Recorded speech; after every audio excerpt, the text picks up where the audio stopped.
Hey guys, what's going on, and welcome back to episode 11 of that Wolfie Rolls podcast. November already, time is absolutely flying, as I've said before, and we are drawing to the close of the first series of the podcast. I'm loving doing it, absolutely am. Having a blast, traveling around the country, meeting new people, seeing some old friends, sitting down and recording with people. So again, thank you for all the support. I am actually, I'm loving doing these at the moment. So long may it continue. We'll keep pushing forward with them.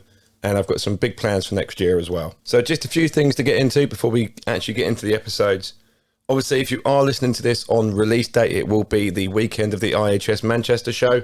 So if you do see me, I will be vending. Come up and say hello, have a little chat. It's always great to meet new people. And November is also the month of the Balls to You Breeders Meeting as well. Again, it's a ticket to the event. So I think if you want details, head over to Gad's Instagram page, and I think all the details are on there. But yeah, that should be a good one as well. And I'll be popping up there, having a look around, seeing what's going on. So yeah, looking forward to that one too. Also as well, keep an eye out for the Hot Chicks episode that is coming. It is a collaboration with Chris from Snakes and the Fat Man over in the US. Going to be highlighting and showcasing some of the top female breeders in the country. So if you do want to hear what's going on with those ladies as well, keep your eyes and ears open, and that episode will be dropping soon. So for now, that's it. Pretty much covered everything. Let's get into the episode. First up is the New Breeders segment, as always, and this is my one-on-one with Michael Cockram of MKR Recessives. Hi, this is Chris from Project Pied, founder member of the SWC group. The other members of the group are Max from CMT Royals, Darren from DJ Constrictors, Ryan from Rival Reptiles, and last but not least, Ross from Armour Key Reptiles. We founded the Southwest Constrictors group to provide a relaxed and friendly reptile show for both new and experienced breeders alike. We had some of the finest breeders in the UK attend our inaugural show back in October. Importantly, the show is brought to you by the breeders for the breeders. So why don't you come along to the next show and see for yourself. For all our updates, join and follow the Southwest Constrictors page on Facebook. We've decided to sponsor that Wolfie Royals podcast because we feel that the UK deserves a podcast like this. So really easy as the start of all the episodes. Just give us a little brief rundown of who, what, when, where, why got you into keeping reptiles. Yeah, so mine's a bit slightly different in that I was petrified of snakes. Absolutely terrified. To the point, and I'll do the sort of the shortened version, but to the point where when I started to get over my phobia, I was around someone else, they had a great big boa, and I was scared to the point of when they decided to get this boa out, I'm stood there with a wooden chair in my hand, ready. If that thing comes near me, long story short, then the rest of the night, I'm just watching it. I'm just fascinated. Just like all of a sudden, like the phobia originally came, and I can pinpoint exactly, was when me and my mate went to the zoo and a snake yawned at us. Right, okay. But obviously, so this is when we are probably 8, 9 or whatever. Yeah. A snake yawned the size of your head, and you're like, don't put me near that thing. I'm not going anywhere near. So I know that's the point that the phobia started. And then I was fascinated, and then I'm a bit odd and a bit backwards. That faced your fears for long. Yeah, exactly. So my 100% with everything is that fear is knowledge. Yeah. If you know nothing about it, you can't be scared of it. Yeah. If you know a little bit, you're scared. And then when you know everything, you're not. So just started looking into it more, looking at it.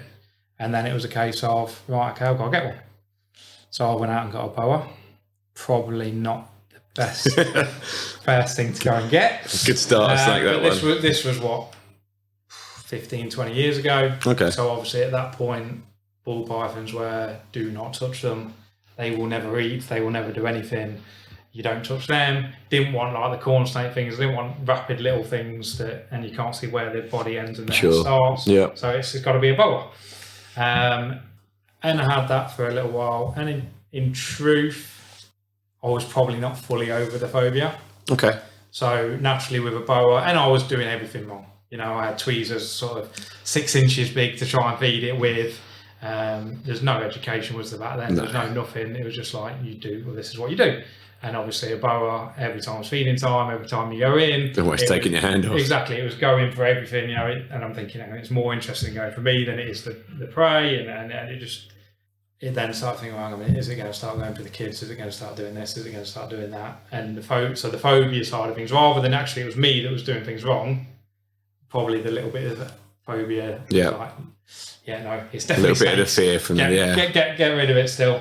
So then I had lizards and all bits and pieces, but didn't have any snakes till a couple of years ago. Split with the ex. The daughter's always, I want every animal under the sun. She mentioned snake, and okay, let's have a little look. Started looking, and obviously then the world has gone mental. So the world's gone mental with like the ball piles and like there's pies, there's this, there's that. The other, obviously, 15 years ago, it was a normal ball pie. Yeah. All of a sudden, you've got all this variance. And I always, from school, had a bit of like interest in the genetic side of things as well. Yeah. So all of a sudden you go, actually, you can keep this animal, which is cool in itself, but then look at what you can then so do. the appeal of like the genes and the morphs and stuff was sort of greater than the keeping and things. I think that's the same for a lot of people though. Yeah. A lot of people would get really into the science behind it more than the actual animal itself, and that's what sort of drives them forward. Yeah, 100%. I think if you're not interested in that side of things, you would just be keeping it. Yeah. Why would you be breeding it? Yeah. Yes, you breed to maybe get an animal that you can't afford, but if you're not interested in the genetic, why are you trying to? Yeah, it's that creation, isn't it? Yeah. Push journeys to go, well, what happens with this and this? What happens if I do X, Y, and Z and Yeah. bring out things like that. So what sort of year did you sort of get back into that then? When was you first started sort of collecting the royals? Early 20. Okay, so yeah. So only what, less than 2 years, 2.5 years ago. But as you've seen from looking around, you're going in pretty big. If I do anything, I've got addictive personality, and I don't do anything by half. So if I'm doing it, I'm doing it. So within the first 18 months, the one animal that I got became 60. How quick did it get to that number? At what speed did you sort of ramp it up and start getting another one? It went from sort of 1 to 10 pretty quick, and then little break, then 10 to 40, and then before you know it, all of a sudden you just added an extra one, and you go, okay, well, it's crept up a little bit now. This is not, and it's weird, you know, when you're putting things and you've not collected them yet. So in your head, you've still only got 10. Yeah. So then you can still buy another few.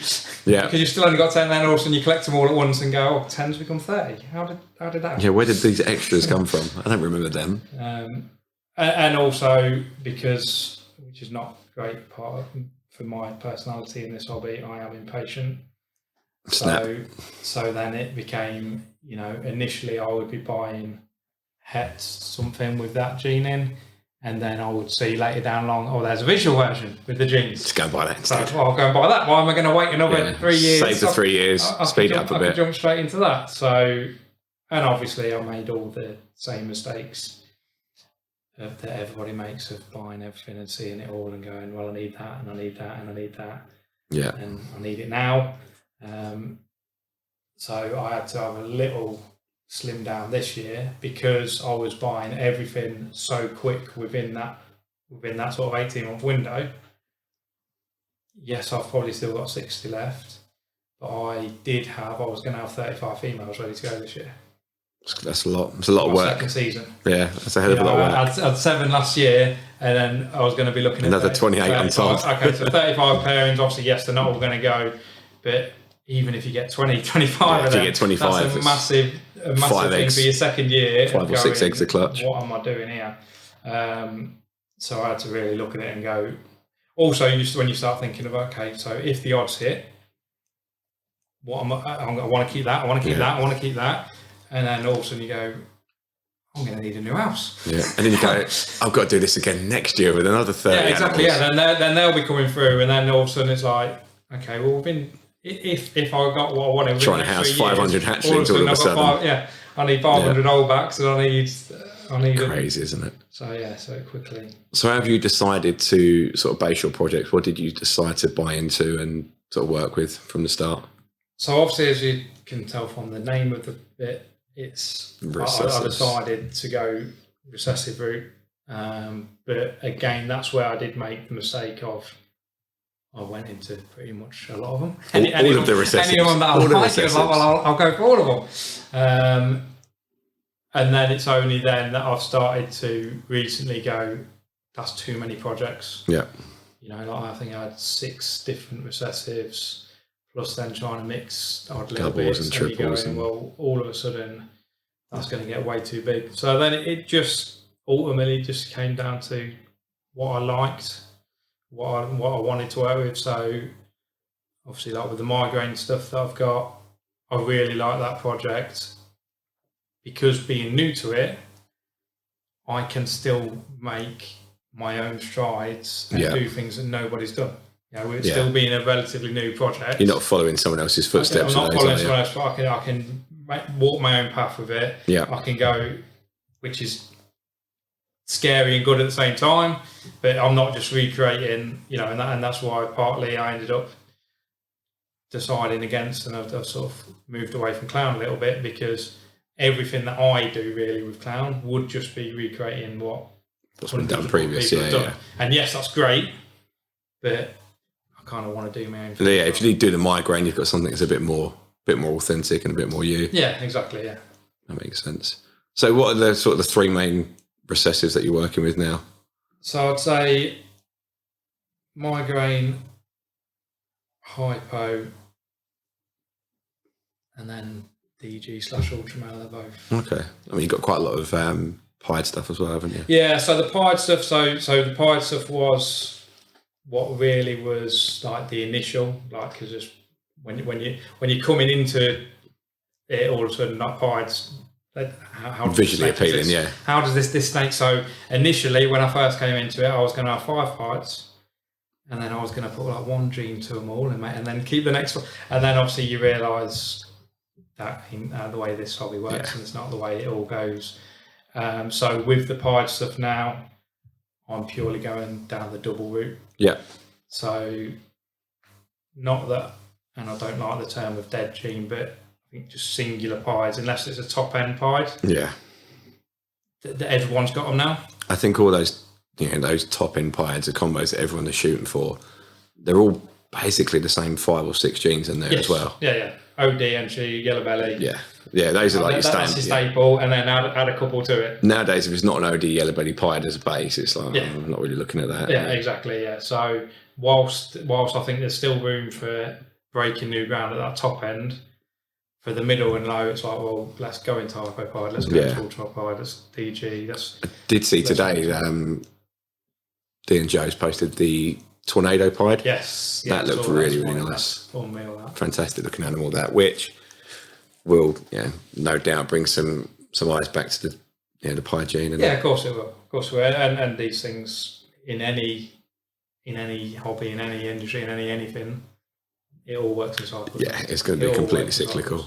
Justin will release something, and all of a sudden pastel pieds will be the best thing since last web. Yeah, and now we'll be able to find a pastel pied for love nor money again. Pastel clowns will be the best thing ever as soon as he comes out. Yeah, no, it's weird. It's horses for courses, isn't it? People are going to do what they enjoy, and people are going to find out they're in different things and find out something that hasn't worked before for someone else. Yeah. So tell us a little bit about you outside of the hobby, work-wise, whatever. What do you do? So I work for an electrical company. I mean, I mainly just do the sort of finances side of business. I'm not nothing too exciting. Nothing too exciting. It's a boring existence, 9 to 5. Nothing too much. But yeah, I've just got an addictive personality, and it's better to put an addictive personality into something that isn't harming myself or anybody else. Yeah, you're not funding the Colombian cartel anywhere down the line. So not funding them, just dating my bank balance. So who were like the biggest inspirations or sort of influences when you were sort of getting into the hobby? So first getting into it, it probably wouldn't have been anyone other than just seeing things and going, wow, okay, I can do that. Then you start really developing more into the YouTube side of things, and obviously, yeah, it's all the sort of big people that everybody always says, you know, Same names. Your Gavs, your Pauls, your Billies, your obviously Justin, Ozzy. You know, all of a sudden you see one thing, and the good side of the YouTube Rabbit Warren, actually you start seeing all these other people and everything else going on, and you just go, and that's when then talking about the genetic side of things, when you realise just how big this is huge. and how vast it is and how many different things you can do. It's a you just big, vast expense out there. Exactly, yeah. Like everybody could be doing this for the next 10 years and still never get anywhere near hitting everything. So it's just like, yeah. I don't know, man. I remember when I was sort of first coming into it and starting out, I was looking at like World of Ball Pythons and things like that. I think there was just maybe over 5,000 combos or something that existed on there. And you think today, I think there's close to 8,000. Yeah, exactly. 3,000 new combos or extra genes added and things like that in the last 7-8 years. It's crazy. It's madness. Absolutely crazy. But yeah, and obviously then through doing that, so you see the big people with YouTube, and then they have their little spin-offs and people visit them. So then you learn about your down users, your downstairs, who weren't as prolific themselves, and then you start seeing them and seeing what they've got, and then it just escalates from there in terms of people as well. There's some real hidden gems in the UK. People go under the radar quite a bit, and there's some crazy stuff out there that 100%. People don't know that exists, or is sort of kept under lock and key and hidden away. And some people like that. They don't want to publicise themselves and put themselves out there too much, or don't want to draw too much attention to them, and just quietly working in the background. Yeah, no, definitely. So what about now? So where do you see yourself going in sort of 5 years' time? Where do you want to be with the hobby or with the projects? Okay, so obviously, really, I think the whole thing is working to doubles and triples. Yep. So that's really where I'm taking it. Other than probably the migraine stuff, that although I am taking that double because that's unexplored in what it does, how it mixes with the other genes, I will concentrate a bit still on sort of breaking ground with them and seeing combos with them. But a lot of it is going the double and triple route, and then trying to go, rather than jump straight into the triples and trying to make the doubles that work, mix them in different formats so that eventually when I'm making the triples, I'm hopefully doing a visual double het to a different visual double het. Yeah. So worst case, you've got at least a guaranteed double het. Yeah. And obviously best case, you've reduced your odds dramatically of hitting that triple. Yes, it's going to take a few extra years. I think that's the way the whole sort of market and the whole sort of shift is going, though, isn't it? Is triples and quads to increase those chances of hitting the double visuals and the triple visuals and things. If you've got them triples and quad hets, I can't remember what they are. So quad het to quad het, I think, is a 1 in... Is it 1 in 8 or something like that to hit a double? I think it might even be less. Might be a 1 in 4 to hit a double visual. Which is crazy. All right, you can't guarantee which double visual is going to be, but as long as the 1 in 4 is not bad odds. No, and as long as the 4 that you've put in there, there's working with stuff that you want to get in there. So what would be your 4 then? If you was pairing quad hets, what 4 would you go with? Great question. Good at this, haven't you? Done it once or twice. Practice now. So I think you've got to try and find the mix of. I really like how DG hypo works. Yeah. I really like that. Then you've got to throw in a bit of a colour. Do you throw in another colour changer though and go with like the Ultramel or something? Do you lose the DG if you put it into the Ultramel hypo? Do you lose the hypo? Yeah. So it's because I'm not in, so I'd throw in migraine because I'm not in clown, so you have a real pattern changer element. And then you may as well throw Pied in there because there's another pattern changer in there. So you've got 2 patterns, 2 colour. I always thought Axanthic, Tri-Stripe, DG, and something else. Yeah, so obviously I was going more with what I was working with. Yeah, I mean... I just don't know what that 4th one would be. Axanthic, I'm not a huge... But I think the black and white sort of colour of that DG Axanthic Tri-Stripe would be phenomenal. Yeah. And then it's just finding that 4th. I can get 3. I can work with 3 all day long. I'll go with Ultra Hypo Tri-Stripe on that. And I'll go the Ultra rather than the... Ultra Hypo Tri. Yeah, I don't know what the the extra one. And then, that's what I struggle with. What do you go with next? Where do you take that next? Yeah, because there's a few, like your monsoons, your sunsets, but I don't think they can mix with so many other. I think monsoon would be far too overpowering. Exactly, yeah. Like that's only really. I don't think you can go much further than a double on that. No. I'll mix it with EDGs, mix it with your hypos that are just going to. Oh yeah, things like that. Yeah, monsoon desert ghosts, monsoon pieds, things could be phenomenal. But I don't think you can go much further than that. Throwing in pieds, you've got that extra of losing the pattern. It's tricky, isn't it? Because it is sometimes a case of little is best. Yeah. Oh no, exactly. Yeah. And you can just see it too much of a good thing can be bad. Four gene. Four recessive, everyone's shooting for that. Yeah, and actually then multi-gene combos in there. And you see a GHI Mojave and just go, okay. That's pretty. Yeah, that's a really nice snake. Why not just do that? Yeah. It's crazy. No, there's loads to be done still. And I mean, I think the possibilities are endless. I think we're just still scratching the surface now with the way that the market was, so expensive and things were commanding massive money sort of 10, 15 years ago that people weren't really that interested in making combo after combo after combo because it was easier to just churn it out and get your money back on your investment pretty quickly. But now I think the market's obviously less expensive. More and more people can afford it. More and more people can start pushing the boundaries of and what is possible. More people are coming in then at a high level. Yeah, like you're not having to come in and buy. I'm buying a pastel or I'm buying a single gene. Yeah. Which is, I mean, that's quite evident with your collection as well, is you've got, double visuals there already, or, some higher end genes that are in, het clowns or het pieds and things. And it's good to see that shift that, for some people, they can't afford to do that and that's absolutely fine. But you want to see people who've got progression and have got sort of a building block or a time frame or something they want to do.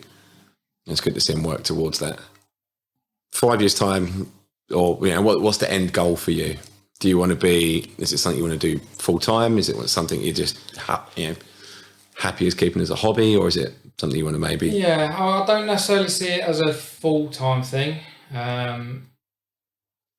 Primarily on the basis of I don't think this country can maintain a lot of full time people. Yeah, I think you can get a handful, and I think that's going to be great, but if too many people start becoming full-time, waters it down a little bit, then all of a sudden there's not that pyramid of people coming in at the bottom to keep feeding that at the top.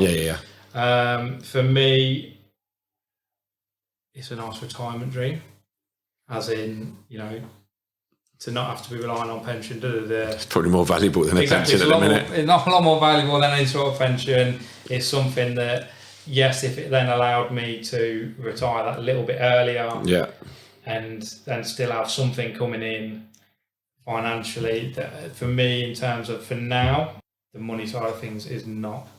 It's not a focus. It's just a byproduct of the animals. Just, if I can get it to a point that they're paying for themselves, then happy days. How many hobbies are there out there that pay for themselves? Not many. There's not a lot. Everything costs. If it can then get to the point where it can pay for it to progress itself, brilliant. Anything more than that isn't the focus right now. If you're continuously improving it every year, then when you do reach the end, or the end of your, obviously it's not going to be the end of the hobby, it's going to be the end of your cycle of, okay, I'm finished now. If you then got something that you've built up over the years that you can then still just then. In the hobby, it's so interesting because it is one of the few hobbies that can generate money and pay for itself. You look at anything else, if you want to go and play golf.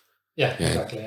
Golf clubs, golf membership. It's a continual payout every single year, and you get nothing back from that. Any way apart from some enjoyment and a walk around it and a bloody white ball in the wrong place all the time. Football boots all cost money. For a team, all cost money. So whatever you do. It's I mean, if you can make it pay for itself and offset that cost, and you don't have to pay for feeding, bedding, anything like that. Exactly, and anything you make, you put back in, and you keep expanding every year. You can keep moving forward. It's what it's all about for me. It's a great. Absolutely. Best 3 genes to work with. So, if we're talking codon and getting, because everyone's just going to go recessive. Any genes you want, codon, recessive, whatever you want to pick. So I like pattern changing stuff. So in terms of codons, I'll probably go with your likes of your Acid Flash Confusion, Yeah. your Hurricanes. In terms of recessives, as we said earlier, so when we've been looking around, hypo was something which I was never taken with, and the more and more I see of like hypo, I'm not going to say it's underrated because every single person on every podcast always says it's underrated, and then if everybody's saying it, it's not underrated, is it? No. But I think it's undervalued. I don't mean undervalued financially, although I think it probably is, but I mean undervalued as in people don't realise it's like a sleeping. Yeah, how much of a changer it can be. Like, especially just with even simple, how much it can change. A blackhead, GHIs look completely different. Even throwing in like OD and hypo are just like I've just bought into some hypo. The first hypo animal I've got, and much the same as you, I was pretty much a hypo naysayer. I was like, I don't really see the point in it. It's desert ghost spit out, desert ghost to it, and things like that. Especially at the time I've come in, it was hypo's the poor relative of DG. Yeah, that's how I viewed it. And I will now say 100% wrongly. I viewed it as that. I always viewed hypo as the recessive that people bought when they wanted to get into double recessives, and they go, "I'll get hypo and a clown, hypo and a pied," and they do it that way because it's a cheaper way of doing the double recessives without spending too much money. And then you look at some of the hypo combos being hatched now, and they're absolutely crazy. Yeah, stunning animals. It's madness, and I still can't believe. Obviously, you see yourself have got ultra hypo. That for me was crazy undervalued. Yeah. And just because it's the hypo side of the double recessive, and I say the hypo pieds are nothing. Yeah, if you put that into clown, then all of a sudden the price goes through the roof, and it's and so wildly unaffordable for most people. Yeah, 100%. So I think I'll throw hypo. One gene that you don't particularly like, or you haven't seen anything that you would consider sort of mind-blowing or game-changing yet? I don't know, because I stay quite open-minded with stuff like that, because things like, there's a few genes which I've sort of half stayed away from. Things like red stripe I half stayed away from because there's so many people and I see so many animals listed as POS. Yeah. So instantly then I stay away from that. If it's something which there's so many animals, it's POS, it might be this, it might not be that.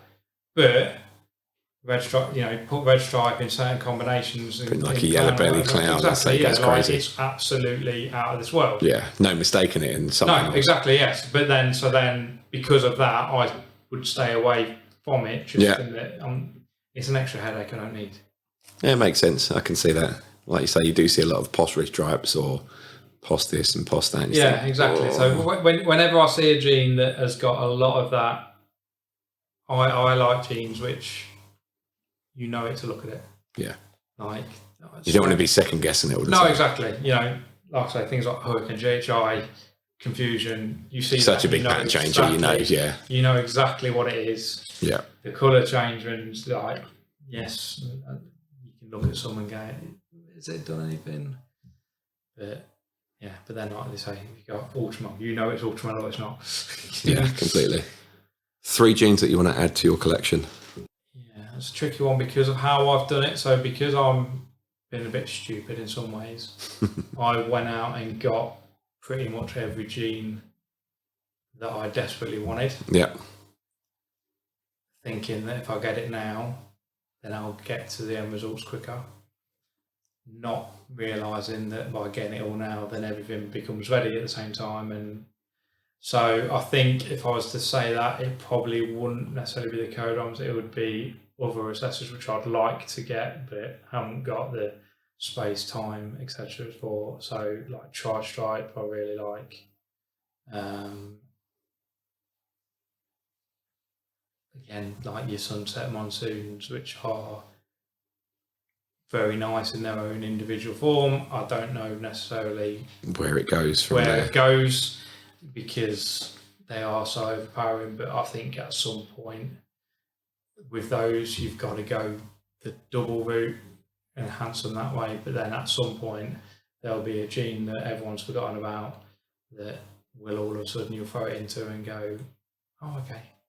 Yeah, a lot of these genes now that are, prominence have been around for years and years and years. You think, Desert Ghost was, I think, early 2000s. People were, working with Desert Ghost and sort of finding it in the collections, and it was barely touched. And it's now, 15 years later that people are going, oh wow, Desert Ghost is amazing. Look at this. Like, here we go. We found something. So probably the next 3 genes that I want is the 3 that Justin's kept in his rack and he hasn't told anyone about just yet. Yeah, bred them for 3 or 4 years and he's going to release them all at the same time. Yeah, in double and triple form, naturally. Yeah, completely. Well, it's the pixel gene, wasn't it? You need to sit on that for like 14 years or something. You had it exactly, sort of breeding through. So in terms of that, so I've got something that I've got coming in which I'm looking for is Twister gene. Yeah. So again, it's similar in terms of the pixels. So it's a granite-based gene, isn't it? Yeah. So I'm looking forward to getting that in to see what I can do with that as a codon and mixing it into other bits and pieces. So coming to the end now, where can people find you on social media? Instagram, MKR Recessive or _Recessive. One of them. It will find. Yeah, MKR _Recessive, I think it is. So Instagram, don't really play about with Facebook. Yeah. I did venture onto the that Vero, which everyone's okay. How did you find it? It seems to fizzled out and phased out pretty quickly. I'm not seeing as many posts with it sort of being promoted these days. I'll be honest. So in terms of the premise of it, I really like the idea, but then there's more people on Instagram. Yeah. So if I'm going to post to one of them, I'm going to post to Instagram.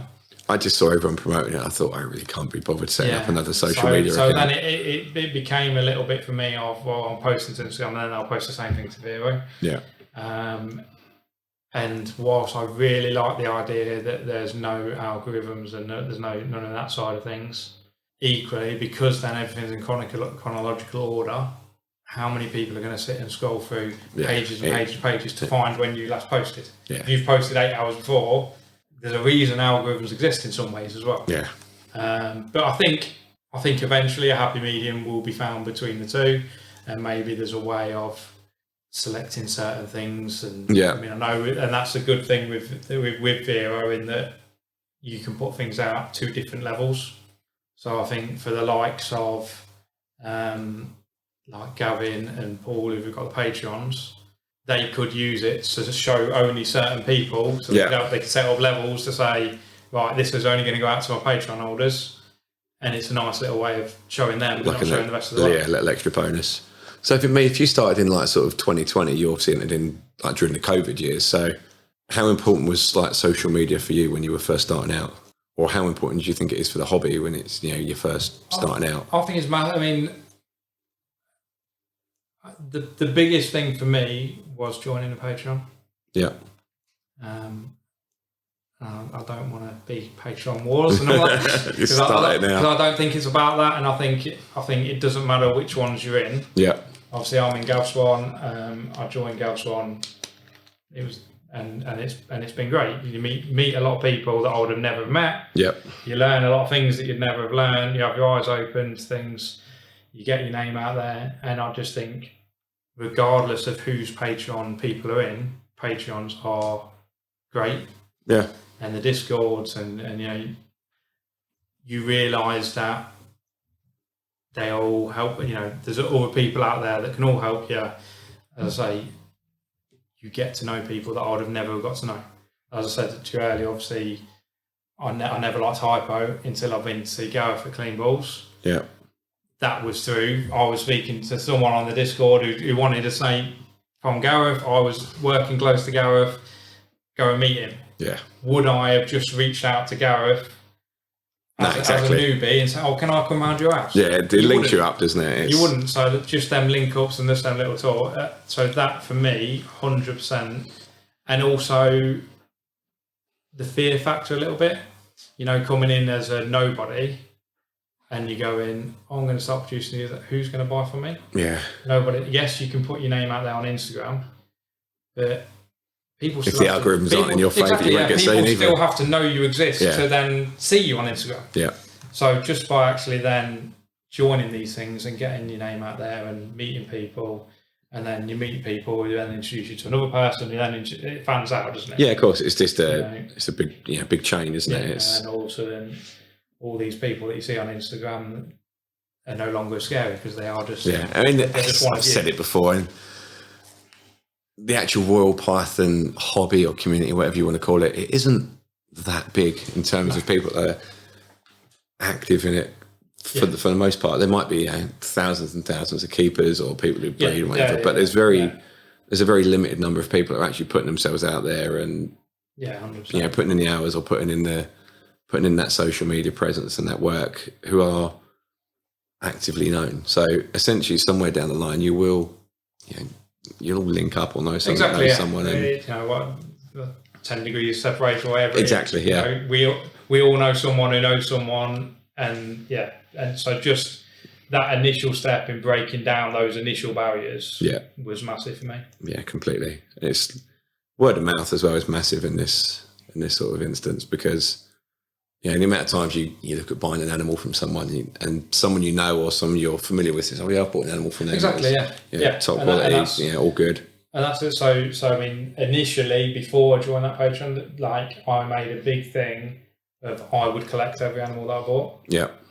And that was just purely, as much as meeting people, it was purely that thinking down the line when I'm trying to sell, that if someone, I know that's the way it works. I know you've done some networking. Someone knew that they would say, "Oh, have you heard of this Michael bloke?" "Oh yeah, no, I met him. He came up. Yeah, he seems right." And so you've got that. If all of a sudden you're trying to sell stuff and no one has ever heard of you, you've got no presence anywhere, like. You're always dubious, aren't you? Well, don't get me wrong. Obviously, if you are then selling something that is visually obvious exactly what it is, it's no problem. Yeah. I don't think anyone's ever going to have any problem in that fight. It's when you're then trying to sell, this animal that's double het. Yeah. Who are you? How can I prove that?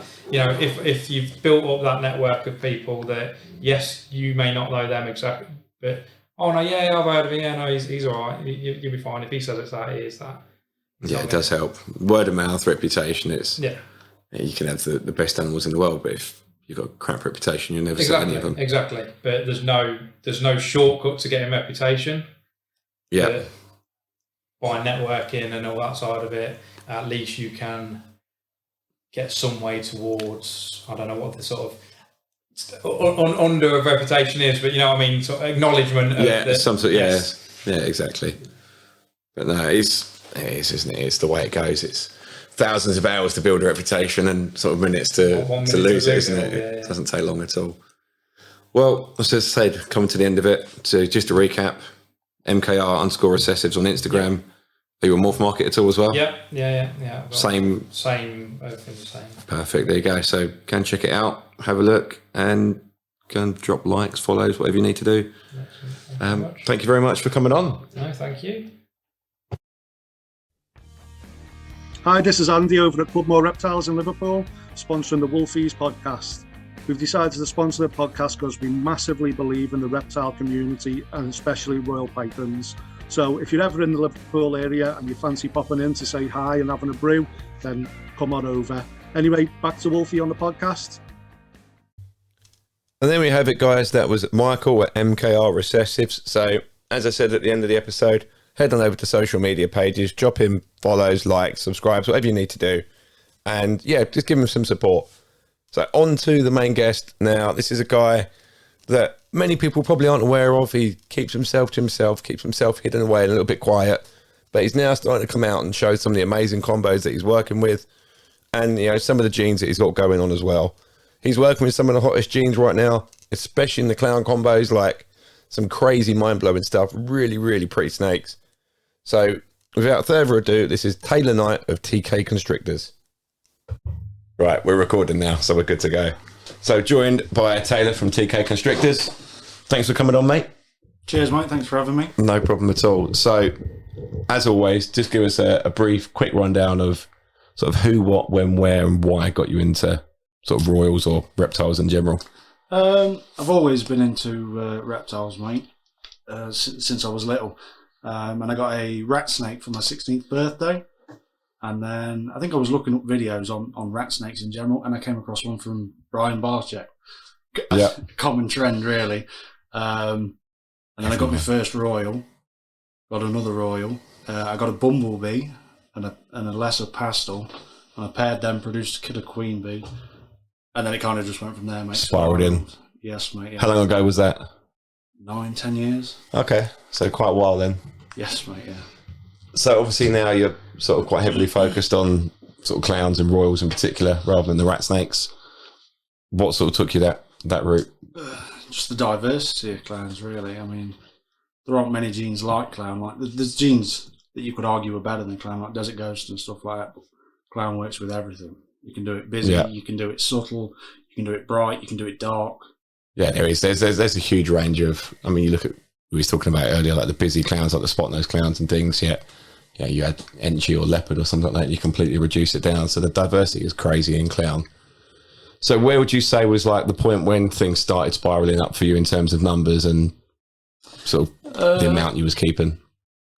About 4 years in, I actually cut back massively because I didn't start working with clowns. Okay. I was kind of a bit here, there, and everywhere. I was in albino pied. Bananas were massive back then. Yeah. It got to a point I had about 90 animals, and I literally had no direction. I was literally going here, there, and everywhere. So I cut right back, and I decided to specifically work with clown. And now I'm getting to a stage where I'm going to start adding some other stuff into it. Like I feel like my clowns, I don't really need to add anything to it. Yeah. I kind of just work with what I've got. So yeah, I'm going to stretch it out into other. What genes are you going to add in? Desert Ghost. Yeah. Exanthic. I think I'm just going to work Desert Ghost and Exanthic for now, because I haven't got the space for more than three recessives. You need an awful lot of space, don't you? A lot of holdbacks and a lot of other combos and things you can get into those. Soon adds up. But then finding Exanthic Desert Ghost stuff isn't very easy either, is it? So you're kind of starting from. You're going to have to start from the beginning in a way. Yeah. Or you've got to go in big money and sort of bite the bullet and go in as hard as you can with it, which isn't always the easiest thing to do. Even with the money, like there's VPI Exanthic Desert Ghosts and stuff, but finding combos, I haven't really, other than Pastel. Yeah, I don't think I've seen much, to be honest. I haven't seen any. The only other ones I've seen have been like Spinner Blast and things like that, which obviously people want to. I think not so much in America, but certainly people in the UK are sort of shying away from Spider a lot more now than they was before. So what would you say has been like your biggest influence in the hobby? Who or what? That's a good question. Or inspiration even, rather than influence? See, when I very first started, like Brian was like the Justin 10 years ago, wasn't he? And then he kind of took a step back and he went onto his Reptarium. Yeah. Probably Justin. I know everyone says Justin, but when he does things so well, it's like you can't... It's not a difficult choice for most people, is it really? The animals that he's produced and the stuff that he's producing, which people are still trying to produce now and still chasing to produce now, is crazy. When you think, Batmans we was talking about earlier, 4 or 5 years ago, producing a combo Batmans, and they're still the end goal for a lot of people. Yeah. Again, a lot of the people that do well as well, they're not really heard of either. Like there's some people that have far better Desert Ghost stuff, but he's everything. He does everything and he does it well. Whereas some people like me, I at the minute specifically work clown, which gives me an advantage over a lot of people that are trying to do 3 different things. Yeah. It slows you down, doesn't it? Yeah, it does. Yeah, if you can put all your eggs in one basket and put your time and your effort into one gene, getting the combos into them, getting specific genes into or out of the animals to give you that desired outcome at the end, then better to be heavy in one gene than it is to be fine better spread to be good across. At one thing than average. Jack of all trades, master of none, isn't it? Essentially, exactly. Goes with everything. So you mentioned Brian there. Obviously, that was probably 8 years ago, 9 years ago. He was watching things like Snake Bites TV and stuff. That's the one. Yeah, it's crazy, isn't it? It's like you say, that common trend everyone starts with. I think everyone sort of that sort of sensationalist stuff. Even his following now, which stems from that, is bigger than Justin's. He's got millions of followers. Oh, when you look at YouTube, it's like, is it over 1 million subscribers? And it's still going now. Like you forget about it, but if you go, it still vlogs every day. Is he still doing daily vlogs? Just different stuff, mate, yeah. Jesus. So I remember starting out, and that was the first two videos I remember seeing that really sort of, I think I'd had royals in, maybe one or two, not many. And I saw a video from Prehistoric Pets with the big retics and stuff. And then just after that, it comes up, things that you might like. And it was, I think it might have been Animal Bites TV then, or I don't think it was even Snake Bites TV. That was the very first. And I was like, oh, look this. And that's when it was like, daily vlogs. And he was up to 250 odd then. So, yeah, crazy. God knows what he's up to. Well, like I say, back then, his royal collection was top. And then he just stopped investing into it. And crazy when you think the animals that he's actually bought into the hobby. Pinstripe was Sunset. Pinstripe. Was Chocolate through him as well? Clown. Yeah. Loads of stuff, mate. And it's not like today where you can send someone a picture over of, I've got this new wild caught animal, whatever. This is what it looks like. It was literally wiring animals, never seen them. Wiring money for animals that you've never seen. Taking the chance after sending 25 grand for a pinstripe or something like that. But it wasn't just Brian doing that, was it? It was everyone. And for everyone that was a success, think of how many weren't. Yeah, there were a lot of people who would have got burned. Massively got burned. So what differences have you seen from sort of when you were getting into the hobby sort of 9-10 years ago to now? In what respect? Anything. Pricing, market changes, fluctuation in genes or sort of animals, etc. I think people definitely go into projects with more direction now. They're not just like when I first started 10 years ago, it was all about the most genes. Yeah. People didn't even look at the fact that it was washing all their animals out. It was just, I've got the 7 gene animal, I've got the 8 gene animal. They didn't even know what was in it. There was that many genes. Yeah. Whereas now, people would rather have a 2 gene animal that looks fantastic than an 8 gene animal that's washed out. Yeah. But there's been loads of trends, hasn't there, really? Like I remember when reduced clowns were like the big NG thing. clowns, spider clowns, Blade was clowns. massive. Yeah. And now it's onto as busy as you can get. Yeah. And holding pattern as they age. Like when I first started, no one even spoke about how they browned out as they aged. It wasn't really a thing. Whereas now it's a goal for them to age better. Yeah, it's weird, isn't it? Because you look at, like you say, reduced clowns. I mean, that wasn't even that long ago. No? 5 years, 6 years, and everyone was wanting to produce leopard clowns, NG clowns. I remember at the Doncaster show, and everyone was sat around a table because they had blade clowns. Yeah. That just looked like reduced clowns. Yeah. But everyone was, and they were selling for like $3,000. Crazy. You think now, blade clown, people are probably shying away from it because they don't want that it's everywhere. reduction in pattern. It's in everyone's collection, and they don't even know it's there. Yeah. Do you think blade is its own standalone gene or not, though? Or do you think it's something linked with clown? Because I wouldn't be... If someone showed me a blade animal that wasn't clown, I wouldn't be able to say that's blade. No. But then you see...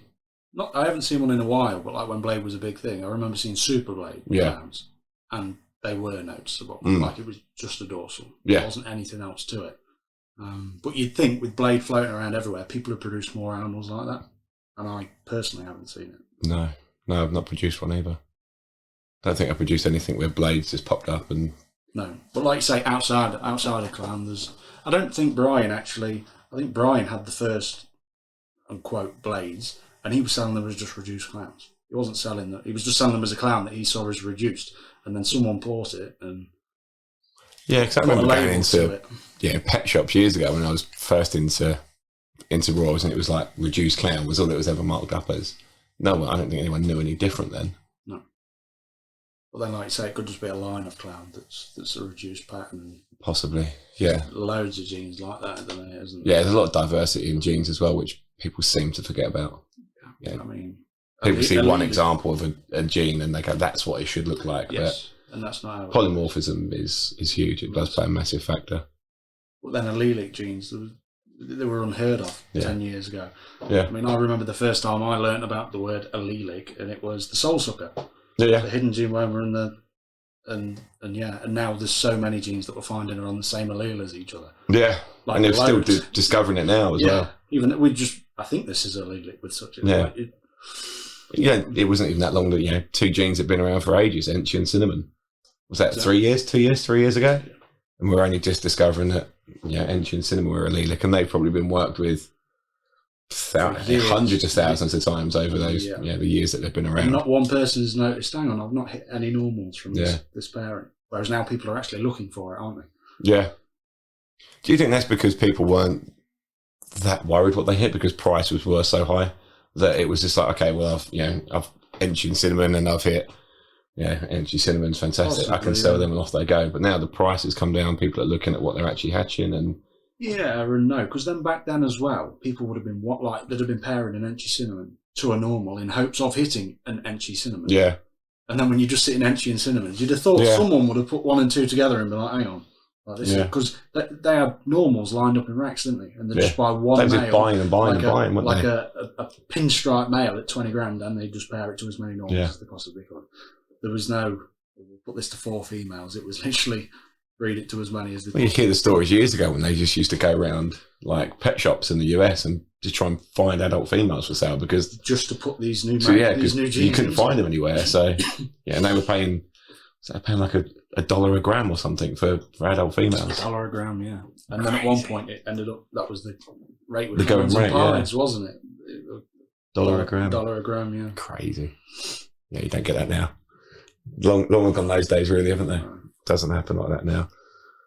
So, what's been like the structure for you for going into clown? Because you talk about like direction and diversity and things. How did you decide that clown was going to be your focus and that's where you were going to go with? Just the diversity of it, mate. Mine's gone blank. You can edit that bit out. I knew that was going to happen at some point. Yeah, the diversity of it, really, mate. Just everything you can do with it. Like, I haven't really seen a gene that doesn't work well with clown to some extent. Yeah. Even pastel, but there's a ghost into it. And it different works. animal. Whereas like pied, I mean, at one point I worked with pied. Yeah. But then some of my favourite genes don't work well with spot nose. We were on about that earlier. One of my favourite genes, and it does nothing with pied. Yeah. So I went with a gene that worked with all the other genes I liked, and it just so happens that the new genes coming in that I like also work with it. So it's kind of like a never-ending. You think people now base the way they discover genes around clown? So I find that's now the benchmark of genes coming in is how does it react with clown? How does it react with Desert Ghost? Something like that. They definitely put it into the more popular recessives, don't they? I mean, you put it into pied, it's going to be complicated. It's not going to be an easy thing to ID, is it? Whereas people know what a normal clown looks like. People know when you add a gene into it. It's expressive. That's the word. It reacts well with genes. It's not. There aren't many genes that you put into clown and it's subtle. I know, like you've got your yellow belly and your things like that, but most genes it becomes pretty transparent, doesn't it? Especially when you add something else to the yellow belly. Yeah. Yes. You put red stripe to the yellow belly, or then it explodes. And that's two examples of quite subtle genes on their own. Red stripe and yellow belly on their own in clown are, some people will be on is it or isn't it sort of thing, but those two go together and it's like I say, it really expresses quite a lot. People definitely put it into the popular genes, don't they? Like Desert Ghost. Yeah, I think people realise as well I think we was talking about this on another podcast. Their staple sort of genes for certain recessives are like most pieds now are orange dream yellow belly as a complete baseline. Yeah, the base, the foundation of it is OD yellow belly, and then you add something to it. Normally Enchy, leopard, fire, and the same's now sort of becoming with clown, where you're getting yellow belly's a must, spot nose for most clowns now.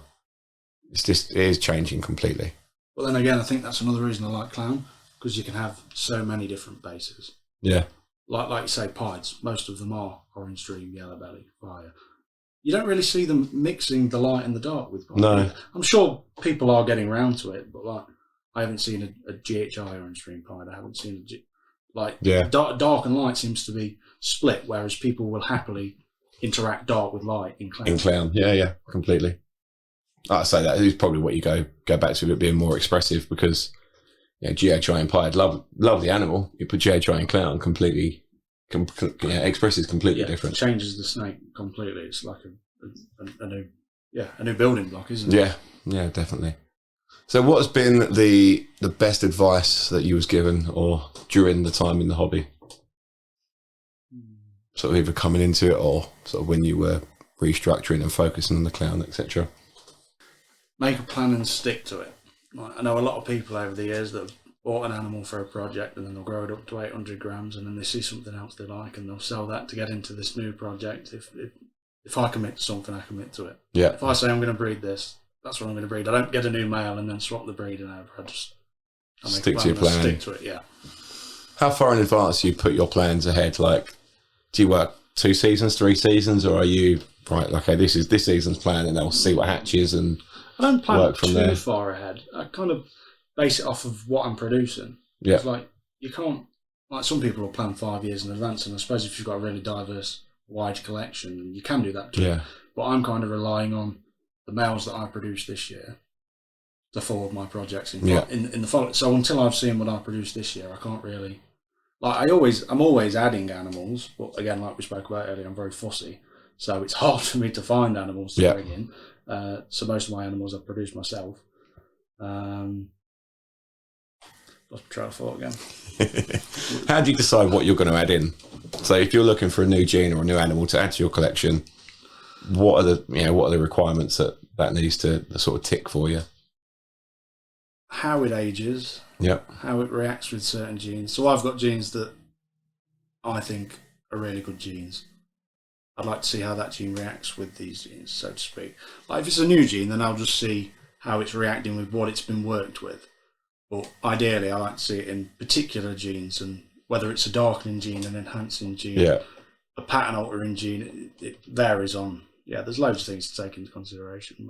But best 3 things about the hobby for you? Meeting new people, just working with animals in general. Like the snake room's just like my chill out zone. Like, if I've had a long day, I come into the snake room. Lock yourself away, hide away. Forget all your problems, don't you? It really is like, to someone that doesn't do it, it doesn't make any sense. But you come in here, put some music on, and cleaning days are actually pretty fun, aren't they? Yeah, it is. Yeah, I enjoy cleaning my snakes out personally. Like, put some music on, mate, forget the world. And then just the diversity of breeding. You never know what you're going to produce. Yeah, that shock factor. Definitely. On the flip side, what are the worst 3 things? The 3 things that if you could change about the hobby, then you would. Like people's attitudes on social media. Yeah. That's a big one for I think most people that I've asked that question to. I think it is definitely an issue in some ways. Like some people that need help don't dare speak up because they just get grilled when they do. Yeah, completely. Or they get given terrible advice off people.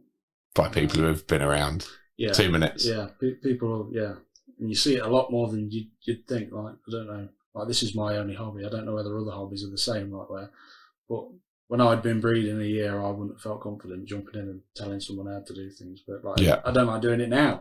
But yeah, so that. 3 things. There aren't really that many bad things about the hobby. Like, other than the bitchiness, like the price of the snakes that I like. Yeah, wish they were cheaper. That's another one. That's about it, really, mate. I honestly can't give you. I think most people say the same things. Is like people's attitudes or the running theme seems to be that the best thing and the worst thing about the hobby is the people, because it's on one hand you get really nice people, like you say, meeting new people, expanding friendships and things is a big part of the hobby for a lot of people.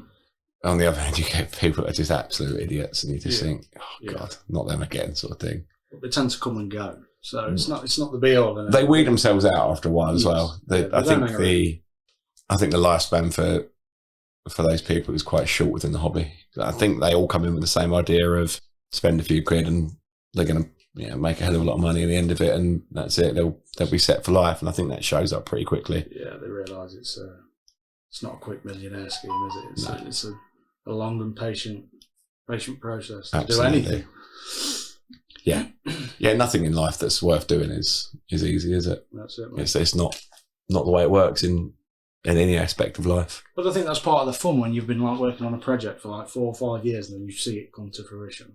Like if you could do it in 6 months, well, everyone would be doing it. Exactly. Everyone would be doing it, wouldn't they? If it was as easy a get rich quick scheme as people think it is, then no one would work. Everyone just breeds snakes for a living. Exactly. Like done and dusted. See someone snake and you don't realise how much time is like. Yeah. I want to say cyans and it's not cyans. Double hats and things. Eve, like Eve with that lemon blast as it goes pied. Yeah. Like if I just, oh, that looks really nice, I want to produce that. That's a very long time of commitment that I'm going to have to put into producing that snake. Yeah, that's potentially. But then that must be a nice feeling for her, knowing that it's not an easy snake to produce, and she has one. So yeah, absolutely. I haven't seen too many of those. I've not seen another one. No, I don't think I have either, to be fair. So tell us something about you. Sort of what makes you tick in the outside world? What makes me tick? What keeps you busy? What do you do outside of the hobby, or what takes up your time other than this? Work, an awful lot of work. I've got 3 kids. Got some other reptiles. I've got a tortoise and an iguana that keep me pretty busy. Pretty mundane life, to be fair, mate. Wake up, work, go home, sort kids, sleep, snakes. Yeah, that's it. So you mentioned other species there. Iguanas, what do you keep iguana-wise? I've got a rhino iguana. Okay. So yeah, he's 5 years old. Potentially breeding him this year, but we'll see how it goes. What made you get into those? Because obviously they're a complete different ball game to Royals. Complete opposites. Like I say, mate, I've just always been interested in reptiles, like just animals in general. To be fair, mate, I was the kid that was down the pond at 6 years old catching frogs and newts. Like, yeah. A lot of people are like, oh yeah, I really like reptiles, but they only keep Royals. Yeah. I can't help it, mate. I like any animal, to be honest. Yeah. Other than wasps. They're the ones you're scared of. Don't mind the rhinos, but wasps. Yeah, stinging, they're quick. When you was little, that you said you was into the reptiles and stuff. Do you remember watching any like the TV shows that were around back then? Steve Irwin, mate. That's Steve Irwin and Nigel Marvin was. I always remember watching. Steve Irwin. That's about all I remember watching animal-wise, to be fair. There wasn't a huge amount. No, there wasn't. But I watched him. I remember watching him religiously. Steve Irwin. And it was quite easy to come by as well, wasn't it? It was on. Yeah, I know the first stuff he started out was on like Discovery Channel or something, but it wasn't long before like, ITV picked up some of the series and things like that, and BBC had like the specials on as well. These days there's a lot more though, isn't there? You've got David Attenborough, you've got is it Deadly 60? Deadly 60, yeah, I actually really enjoyed Deadly 60. Mate, I do. I put it on for my kids and I'm sat in the back. I sat there watching it. It's on Netflix. It's like series and series of it on Netflix. They're really interesting. And they are. Kids. Like, but they're, what is it, Steve Backshaw? Yeah, he's an interesting guy as well, actually. Because there was a period where there was nothing, like when sort of Steve Irwin died, he was still quite at the height of his fame almost. And then there was nothing in that period between then and Steve Backshaw. Really, Deadly like 60, not the replacement. You can't replace Steve Irwin. No. But he is like kind of put his shoes on, so to speak. Yeah. But he's doing it justice. So, and he's been doing it a while as well. There's been loads of series of it, hasn't there? I mean, I've sat there and put it on Netflix with my boy before, and I actually forget what I'm doing. I'm going to watch Deadly 60 on the TV. This is quite good. Like, you will watch this, kids, because I enjoy watching it. It's the only thing that's staying on the TV now. No, it is good. I do like it, which is good to see. Like, I'm guessing that's going to bring new eyes to the hobby, and maybe not necessarily Royals, but certainly keeping reptiles in general. Definitely, yeah. He does a lot with reptiles, doesn't he? Yeah, loads and loads and loads. And I mean, there's not really much out there in terms of other media apart from YouTube. No. Like, I tried finding information on rhino iguanas when I was getting mine, and there's none. Like, literally, other than, like we spoke of, like, the big breeders, there's no documentary on a specific iguana species like that. Do you think that's because as a species they're still not undiscovered, but there's still kind of a lot to be learned about them? Or do you reckon that's just because people are unwilling to give the information up? Like, back in the Royals, it was people were unwilling to give you information 10, 15 years ago. Yeah. Well, it's only just now people are prepared to actually get the real information, isn't it? I suppose it's also the audience. Like, it's going to cost an awful lot of money to go and make a program like that. Yeah. It's such a specific audience, isn't it? Like, I mean, David Attenborough did it on a species of rock iguana. Do you know, on the first Planet Earth? And everyone went crazy about it when that iguana was hatching from the egg and all those snakes were chasing it across the... It's a subspecies of a rhino iguana. Yeah. It just isn't a rhino iguana. But then it went on to other things. Like, it was more diverse, whereas I suppose there's only so many cyclora keepers, so they're not just going to make a... But... And obviously, the breeding process and the time it takes to get an adult to maturity and things is completely different to that of the cycle of a ball python, where you think it's 2-3 years, get a breed in, and they're not disposable, but it's almost like, right, okay, that one's done, on to the next one sort of thing. Whereas I don't really know too much about rhinos in terms of, variations in terms of localities and species and things, but I'm guessing the process is a hell of a lot longer for breeding than it is for... Yeah, it's definitely more complex. I think the problem with it is a lot of Cyclora breeding is done in America where it's outdoors. Yeah. And they literally just leave them to it and they breed. No one really knows what's happening. So if you ask an American, what's the gestation period? I don't know. Yeah. Like how long from a lock do you expect to see eggs? I don't know. Yeah. Like they know nothing. They're literally just left together, and one day they lay eggs. Yeah, nothing's documented or recorded. Yeah, there's literally no. And I've spoken to loads of Americans about it, and none of them can give you any answers. They just say, "I just put them together year round, and they lay eggs." Mad, isn't it? Which is all right for them, but we don't have the weather. Yeah, we haven't got the weather or the outside space to do it, really. So, what sort of size enclosures do you need to keep your sort of rhino iguana in? If he's 5 years old, it's going to be pretty sizable. Yeah, it's pretty big. His indoor enclosure's 7.5 feet by 7.5 feet by 5 feet, and then his outdoor enclosure's 12 by 16 by 8 feet. So that's a big size. At some point, I'm going to get an outdoor shed, okay, fully insulated, attached to the outdoor enclosure. Okay, and I'm probably going to put my tortoise and my iguana together. So that'd be cool. Do you have any plans to go into any other reptiles or any other species at all?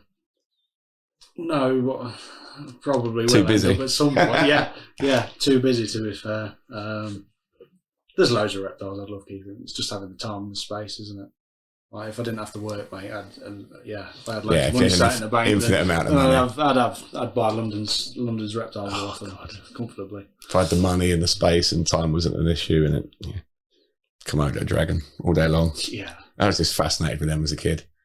Yeah, I remember reading books, and it was Nigel Marvin stuff. I'm sure I've said it before. He did a program called Giants, and it was just massive. It was the first time I'd really seen like actual video footage of big retics being found, big anacondas and things. And he went to Komodo, and the dragons were just massive. And it was like, do you know what? They're cool. They're cool. People have actually had pretty good success lately, like training them. Like if you go on Instagram, you'll see people. Yeah, like tap train them as well, don't they? With things as well, ball training them. But speaking of Komodos, I'll never forget. I watched one of Steve Irwin's shows where he was on Komodo Island, and he got too close to one, and it charged him, and he managed to run up a tree and ripped the sole of his shoe off. I remember that one. He climbed in the tree. Yeah, you just brought it up then, and I remember watching Steve Irwin running away from it. And it ripped the sole of his shoe off. Like how? It may have actually been his son Robert Irwin that I see on one of the Discovery programs. So they had him at the Australia Zoo, and they were tap training them. Yeah. And they were like laser trained as well. It was fantastic to watch, but God knows how long that takes, and how many mistakes there are when that's going on. Probably, I'd imagine some are easier trained than others, aren't they? Same with Cyclora, the really intelligent species. Some don't tame out, some calm right down, and they're not bothered at all. So until it's mating season, and it's again, even some in mating season aren't phased. It's just mine that is phased in mating season. But yeah, it keeps you on your toes. So going back to Royals, what's like the 5-year plan for you? Where do you want to be? Where do you see yourself going with the hobby in sort of 5 years' time? Well, if I had the opportunity, I wouldn't mind doing it full time. Okay. But with such a small collection, I think I've got a way to go. But you never know, do you? Wouldn't mind producing some more higher end clown stuff, adding new genes into it. Like I say, working the Desert Ghost Exantic into my clowns as well. So that might be a bit longer than 5 years though. Is that something you want to do? Going sort of full time with it? Is it if I could, potentially on the cards? Definitely. I'd try to do it, whether I can or not. But yeah, it's more space at the moment. How would you do it if it was something that was going to be a viable option? Would you go higher end and less amount of animals, or would you ramp up the amount of animals? And no, I think I'd go higher end. I try and do that now. Like I said to you earlier, I'd rather one pairing that really excites me than 3 that are possible. Yeah. Might take your fancy at some point. That's interesting, because I don't think a lot of people have really. I don't think anyone would. if anyone had the chance to do it full time and it was just like, yeah, you can guarantee to make a living from it, I don't think anyone would say they wouldn't do it. No. But I don't think there's many people that would actually take the chance to say, yes, that is what I want to do full time, and that's how I'm going to work towards it. Yeah, it's money, isn't it? You Stability, need money to innit? get anywhere, don't you? Yeah. I mean, like I said earlier, I've literally just every year, anything I've accumulated, I've just invested back into it. Yeah. So maybe one day I will be in a position to be able to do that. But you don't know, do you? You don't know unless you try. No, play the lottery and it might pay off one day, and I might not have to go back to work. Anyone, if they had the opportunity to do it for. Oh yeah, if someone said to you, "Well, give you the what you're used to bringing home in your monthly wage every month to just breed animals and breed your snakes," no one, I don't think anyone in their right mind would say no, because absolutely. Does anyone actually enjoy getting up and going to work in the morning? No. Yeah, people might be happy at their job and say it doesn't get them upset or doesn't get them down or whatever, but I mean, it might be a completely different subject when you're having to breed the animals for you. Yeah, and then it becomes mature. It might be stressful. You don't know. But I mean, if you had that stability of right, okay, there's your paycheck every month, and exactly, you've still just got to keep working away. I don't think anyone would say no to it. But like I say, it all boils down to money, doesn't it? Everything costs, and kids and family and stuff. It all eats away at money eventually. Certainly does, mate. Certainly does. 2 genes that you want to add into your collection that you haven't yet got. Trojan. Okay. Redhead. Okay. Yeah, so 2 big animals in clown. I haven't seen too much Trojan clown stuff yet. No, I've seen hats.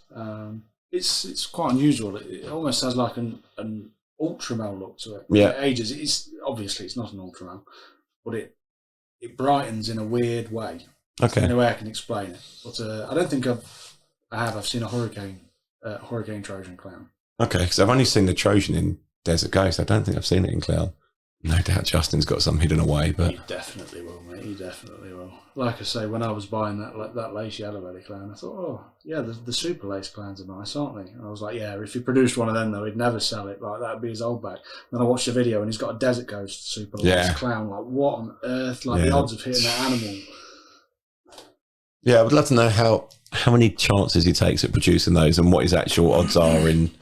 He's produced a lot of lace stuff this year. A lot. And I'd like to know how many pairings it takes him to get to that point and really work from where he is, because obviously we see the successes and producing white lace DG clowns and things, but how many opportunities and how many shots at it does he actually get? Yeah, and how long has he been working with it? Because until like a year, maybe 2 years ago, it was unheard of. Yeah. But he's obviously been working with that gene a long time. Yeah. Because, I mean, I was waiting for the right lace combo to come along. And I've seen them being on his morph market week in, week out. And they're selling so fast. Like, some of them don't hang around. He must have sold 75 lace clown and het clowns this year, from what I've seen on his morph market. So that's not just 1 or 2 clutches of lace. That's an awful lot of lace. Yeah. I always wait for the old Thursday morph market drop from Canova and have a look what's going on there. There's some crazy bits that you've seen. It's like, how is he? Everything you see on there is, I'd say 90% of it actually is, how's he selling that? That's like holdback material for every single other person in the hobby. And he's just, letting it go. Desert Ghost Clown, 2 or 3 gene combo, Desert Ghost Clown stuff. Yep. What's the one I saw on there before that he was letting go? It was a Desert Ghost Pied, 100% het clown female.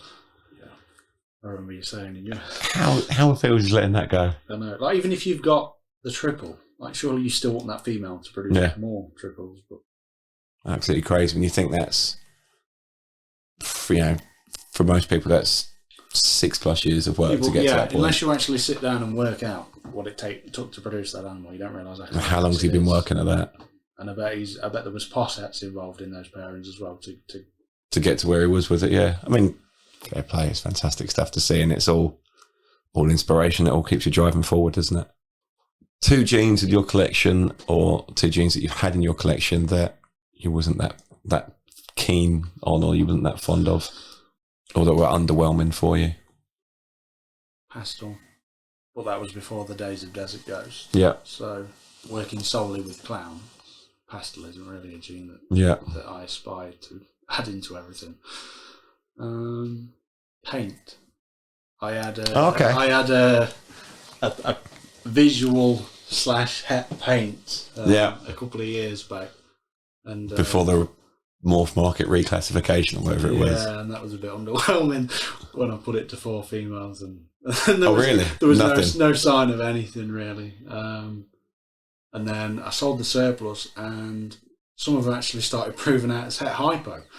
So Interesting. no idea what happened there. But yeah, I wasn't in the paint project very long. I've considered actually getting into the American version, The recessive version is and what I I'd say, start, isn't and it? I'd start with the visual.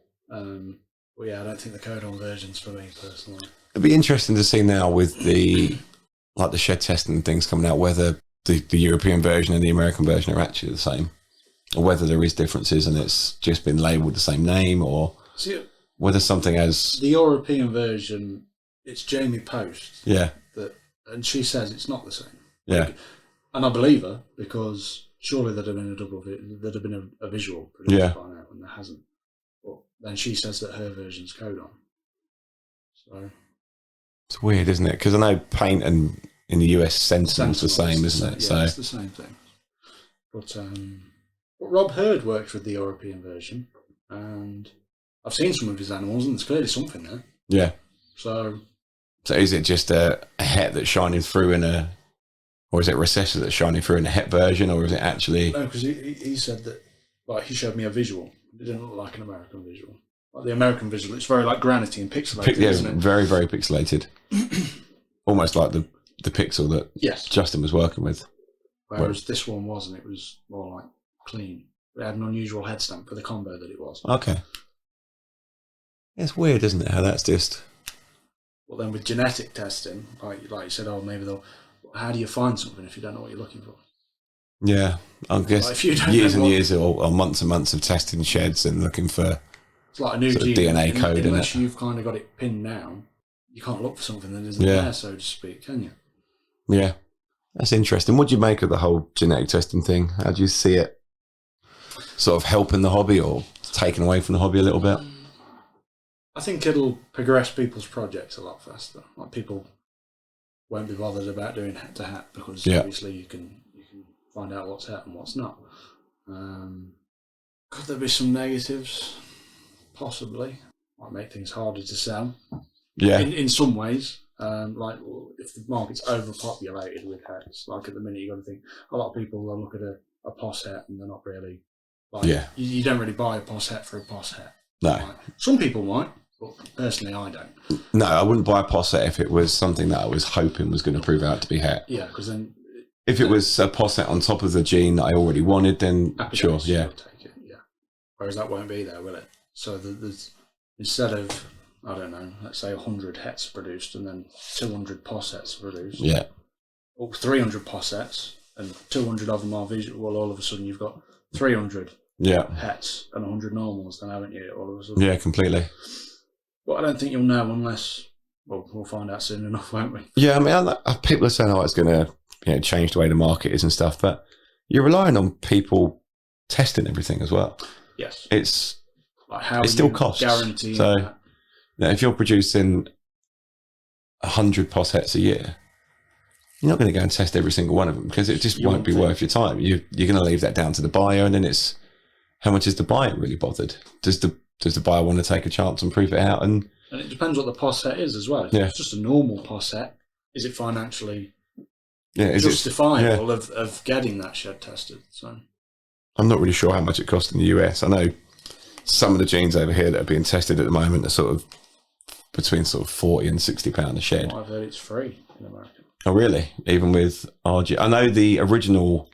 It was a university, wasn't it? So the original Michigan Tech University was being done for free by the university. Was doing it as it was part of the student process. But I think RGI that are now doing it, and they're the ones that are testing the Het Clown, etc. now, and they're going to be testing Het Desert Ghost and stuff. That is chargeable. There was an episode of, I think it was this month's episode of Snakes and the Fat Man, actually, and it had, I think his name's Benson Morrill, and I can't remember the other guy's name. McKnight Stables, I can't remember the guy's name. Oh, no, yeah. Is it Pat McKnight? Patrick McKnight, I think it is. They're the ones that have gone in together and sort of done the RGI testing. So it'll be interesting to see, because I know, going back to Justin, now Justin is selling animals on Morph Market that have been tested as het clown or tested as not het clown. So I've only ever seen that. I saw the het pies a couple of months ago. And I literally genetically last tested, but at this point there was nothing on it. Yeah. I was like, so I think the het pied and the het lav were the ones that were brought in via the university that were doing it, or the college that were doing it. And I think some of those tests already existed for other species anyway, so that was easy to carry over. But like a lot of the stuff we're working with now, like we was talking about earlier, I think they said there's going to be a test for Desert Ghost. Clown is already out there. Hypo, I think, is coming in. But they're also looking at testing for codoms. So I think you can test for Yellow Belly, Asphalt, Gravel, etc.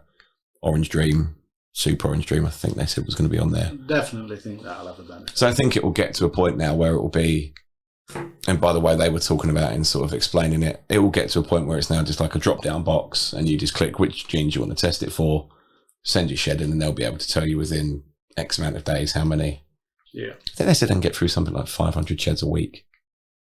Yeah. And I know they said they've got a waiting list at the moment of about 1,000 sheds that people just want to get tested and prove this out. Yeah. And I've heard a see few what it people is. say, and I think they paid. Well, it was when the university was free, and it was like £20 shipping Yeah. or something.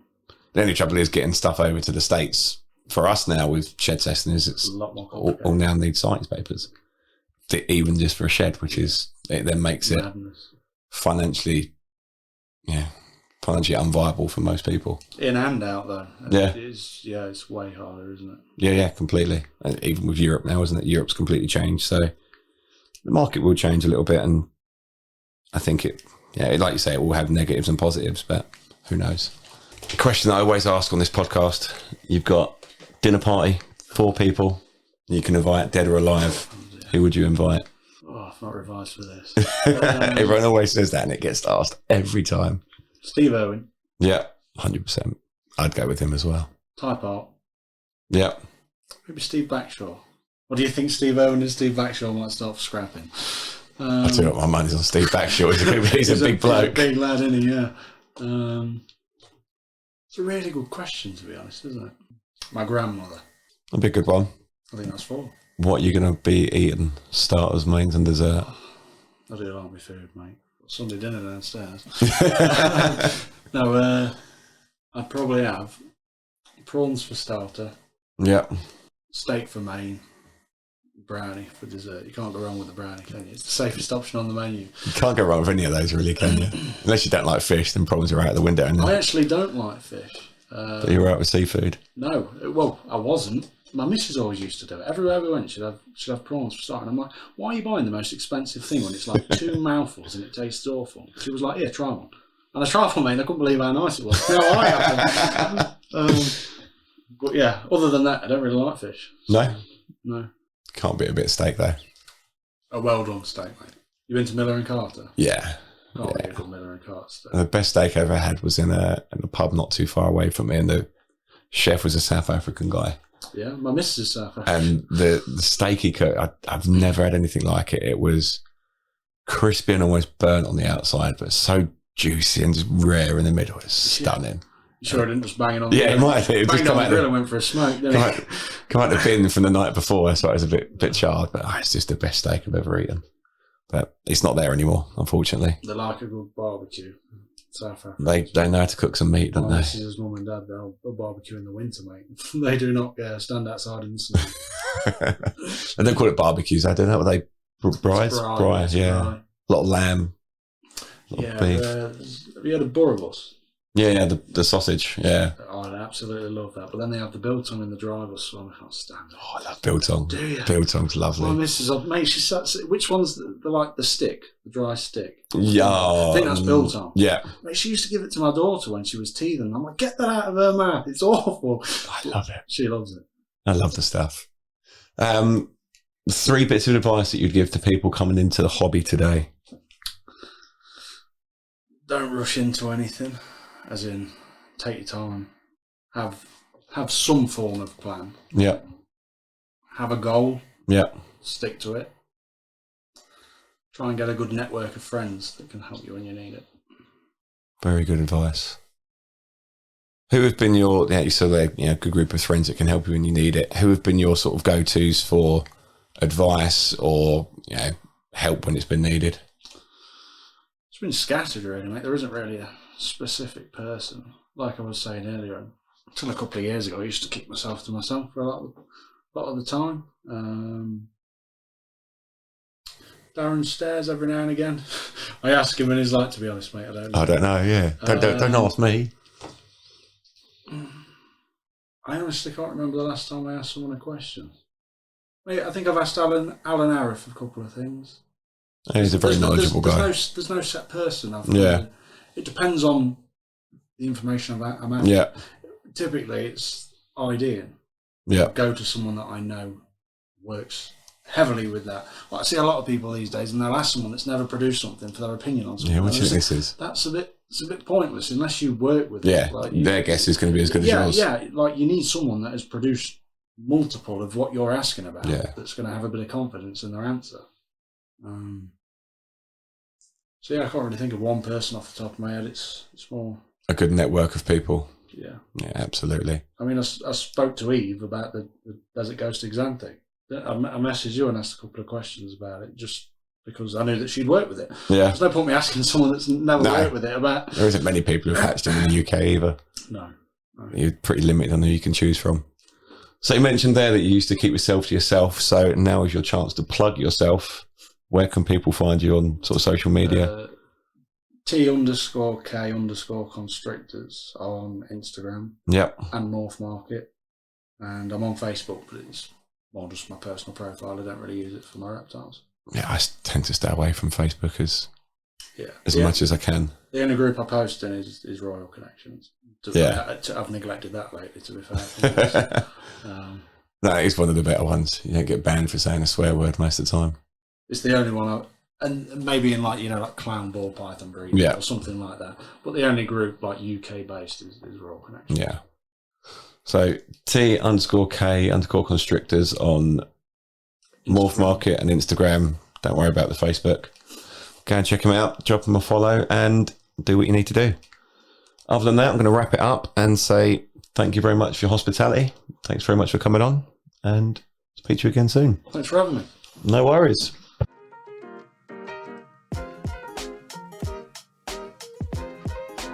Hi, I'm Darren from Wild Rex, and you're listening to That Wolfie Rules podcast. If you're in the UK and looking for affordable custom enclosures, check out Wild Rex on Instagram and Facebook.